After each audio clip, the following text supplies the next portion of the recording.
안녕하십니까. 프라이메듀입니다. 문이과 통합 내신이 시행되었습니다. 제가 알기로 한 2년 정도 된 걸로 알고 있는데요. 그러니까 예전 같은 경우에는 영어더라도 영어 성적을 문과 학생하고 이과 학생하고 따로 평가를 했었습니다. 뭐 예를 들어서 백현고 같은 경우에 지금 같은 경우에는 1등급이 문, 이과 합쳐서 전교 11등, 10등까지였는데 예전에는 문과는 7등까지, 이과는 3등까지 이런 식으로 나누어서 평가를 했었습니다.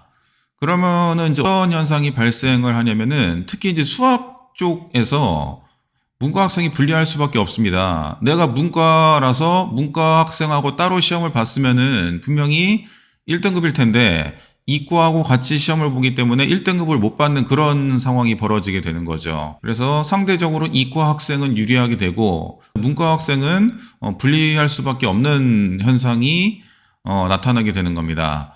그럼 제가 수시 원서를 학생들하고 같이 쓸 때 느낀 점이 뭐냐면은 이 문과 학생들의 입결이 예전보다 하락했다는 사실을 알 수가 있었습니다. 그러니까 예를 들어서 올해 이제 학생 원서를 쓰는데 현재 이제 인하대학교 이 학생은 아태물리학부에 지원한 학생이고요. 그 학생이 3점대 초반 정도 되는데 그 작년 입결을 보니까 70% 컷이 3.7 정도가 나옵니다. 그래서 이거를 보고 와 진짜 문과 학생들 커트라인이 굉장히 많이 낮아졌구나라는 거를 느꼈습니다.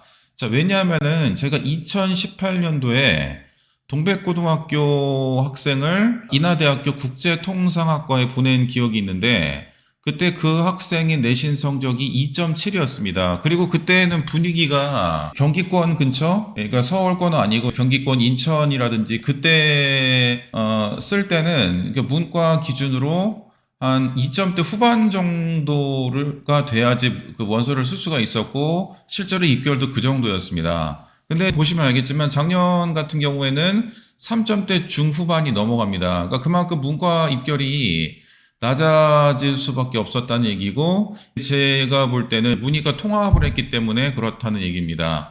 그러니까 과가 조금 더 낮고 입결이 더 낮은 학과는 제가 볼 때 4.5점대도 이제는 경기권에 있는 학교를 문과 학생은 들어갈 수 있지 않을까 생각이 됩니다.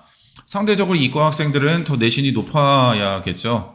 이런 거를 느끼면서 거기에 맞는 지원 전략을 짜는 것이 중요하다는 생각이 들었고 그 밖에 여러 가지 요인에 있어서 문과 쪽에 입결은 점점 낮아지지 않을까 그런 생각이 듭니다.